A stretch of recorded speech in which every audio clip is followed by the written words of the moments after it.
Lisa's POV. I felt comfortable and relaxed when the warm water splashed into my body.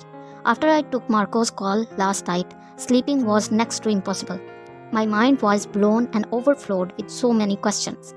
I was confused why Marco knew my biological mother, why he knew me, where did he got my number, what does he know about my mom, and what are their relation to each other, why he wanted to talk to me. And no matter how I was trying to figure out the answer, I can't think of any. I sighed in dismay. I put some shampoo in my hair and soaped my body, and when I was done, I rinsed immediately. I grabbed my white towel, tapped it to my skin and went to my closest. It is already 7 in the morning. Marco will arrive any time now. I put my underwear on and hurriedly chose the striped stretchable short sleeve below the knee dress. I dried and combed my hair and didn't bother to put any makeup. I made some coffee and settled myself in the kitchen. After a while, I heard a knock on my door. I was quite sure that it was Marco Alford. My heart pounded faster for an unknown reason. I felt a real excitement within me to see him. I quickly made my way to the door and took a deep breath before I slowly turned to the knob to open. The sun rays greeted my eyes, causing my ears to adjust the blinding sunlight. The wind is calm, but good scent filled in my nose. Then a silhouette movement of tall figure occupied my doorway. He looked fresh and clean, wearing his business suit with his hands on his side. He was lean and still looked vigorously handsome despite of visible white hairs on his head. He has a few wrinkles lines on his forehead. His broad eyebrows shows calmness. His deep set of eyes were hazel brown. Then I noticed the tear on each side while he was looking back to me. "Hi sir, Marco Alford, I guess. Please come in," I said awkwardly, smiling at him. He looked with high spirit, but I was thrilled why he had tears on his eyes. I opened the door widely to give him space, but he didn't move for a second.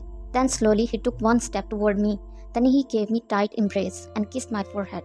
He was whimpering while he encloses his arm around me. "I have no doubt. You are my daughter. I'm so sorry, princess," he said on his voice shaken. I was lost of his words. I dumbfounded for a moment, but there was an urge inside of me to wrap my hands around his waist. "I finally meet you, my baby. I'm sorry if Dad took so long to be with you," he said in between on his sob. I was still in the stage of astonishment of his declaration. I was still processing things in my mind. I have so many questions to ask him, but I can't think any of them. I knew I shouldn't put my trust to the people I just met. I should be in doubt, but I felt this man not a stranger to me. I felt like I found the one of the two big missing puzzle pieces to complete my life. We were in the situation for a moment, and I felt sheltered under his arm. I never noticed the single tear fall down to my cheeks. "I thought I will not see you." His voice shivers. He kissed my head one more time before he let me go of his arms. I can't find the words to say. I just feel so light and happy. I hold his hands and dragged him inside the house. "Do you like some coffee?" Funny, but it was the first question popped up into my mind. "Yes, thank you," he replied, smiling. I made my way to the coffee maker and made another cup for him. After a while, I handed him his coffee. I sat across him. I saw him sipped his coffee and put in the table. "Your eyes remind me of Chitapa," he stated. My heart paced double upon hearing my mother's name. "Please tell me about her," I said, eager to hear his response. I saw him taking a deep breath. "Chitapa is my friend. I met her 21 years ago in Blue Moon, a well-known bar in Chicago. She was working there as a bartender." He paused. I kept looking at him, waiting for more details. "She was a good friend. I was 5 years older than her. She was supposed to get married, but his fiancé took off the wedding and married someone else. She was very heartbroken, in anguished and shattered. I felt sorry for her, and as a friend, I wanted to be there on her dark moment. I accompanied her that night on her apartment. We drank together. She was crying on her predicament, and I was there to give her comfort. But unexpectedly, there was something happened between us. I know she was vulnerable that time, and I was drunk, and we didn't able to find the temptation. I was already married and have 2 sons. She told me that we should forget what happened and we should avoid each other as much as possible. But 2 months later, I received an email from her. saying that she was pregnant and I was the father. I was skeptical. A part of me believed that she was telling me the truth, but I chose not to believe her. I have my family. I want to be a good example of my sons, out of my infidelity. So I told her that the baby was not mine, that it was her fiancé who made her pregnant. But she insisted. I was scared for my marriage, for my wife, for my 2 sons. She was asking me to accept the baby, that she was not after money, but I told her to stop ruining life, to stop messing up with my family. I know I caused her pain, but I have to choose my family. Before my wife died, I told her everything. She told me that she already knew everything and said that I was forgiven.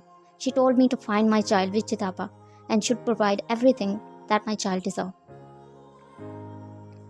After my wife died, I tried to find you. I hired detectives to find Chitapa, and I found out that she was living in Thailand.